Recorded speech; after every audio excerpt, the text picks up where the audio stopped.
Breaking news. Nice. A MiG-23 crashed at Thunder over Michigan yesterday. And luckily, the pilot and passenger were okay. They ejected successfully. We've got a video. Are you ready to watch the video? Play it. Okay. Here we go. Begin.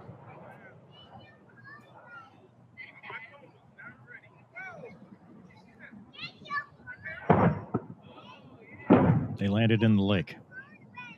Wow. Yeah. Right. I think it just keeps replaying. And also, got a picture that was posted on the internet. It came frighteningly close to an apartment complex. I think it hit a car or something out there. So, like a good neighbor. Do you know, are those the Russian seats? Oh yeah. Yeah. I don't think they change out the seats on those. Retro. Well, they were. So the guy who flies them recently, I think at Oshkosh, had a canopy issue. There was something that came off the aircraft. They had to come back. And then that wasn't a MiG-23 though. It was the same aircraft. No, it was this guy. Oh, okay. Yeah. So he's I don't want to say the airline, but he's a 777 captain who was a Navy guy, and he's imported these aircraft. I think there's 3 or 4 of them, maybe, like a couple parts birds and a couple, actual flyable. And he's been going to the air shows and doing these limited demos. And obviously yesterday something happened. We won't speculate on the cause, but the thing I thought we might be able to talk about is just, Gonky, from your air show experience, and then all of us really from having ejection experience, what do you think about ejecting in that scenario where it didn't look like, so the audio didn't play for whatever reason, but it sounds like it's under power. So it doesn't sound like the engines failed or anything, or it might have been, it could have still been, it didn't sound like pop, bang, buzz or all that, but could be a control issue, could be anything. But I mean, what do you think in this situation, being a civilian with an ejection seat aircraft at a large gathering of people?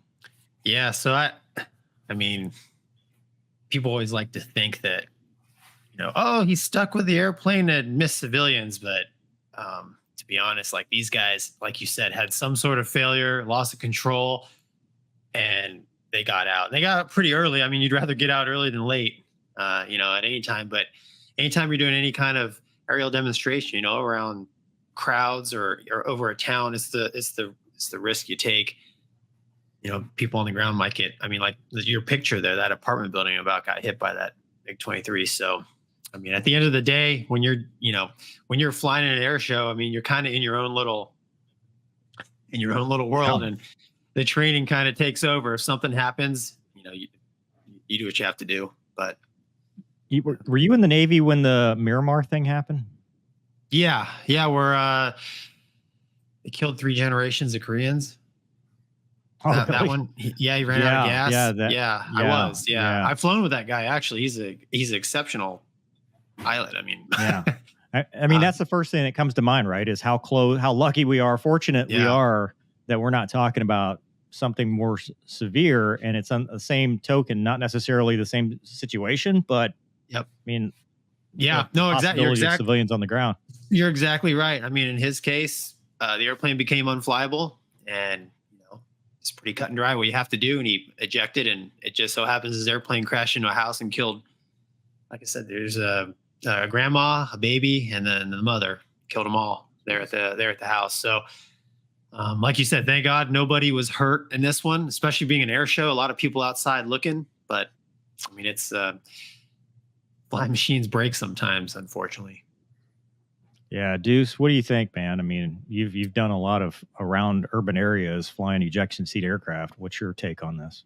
To your point, or to your question rather, the reason why small civilian airplanes don't have ejection seats, amongst many reasons, is because it's not cost effective. Otherwise they would, let alone the design of the airplanes themselves. But there's a lot of the contract red air kind of airplanes that are still flying around the country that there's been a few mishaps with, and that makes them kind of questionable. But as far as them flying around, no, I don't see any particular issue with it.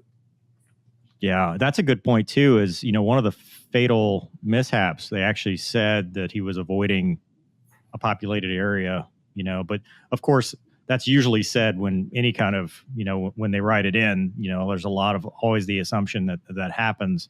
I'm not saying it didn't happen. I'm just saying, Yeah, me neither. that's generally the first thing people say. But it's always a risk, and you know, we mitigate the risks as best we can. You know, if you're in a situation where you've got to get out of the airplane, you got to get out of the airplane. You do your best. So I don't know.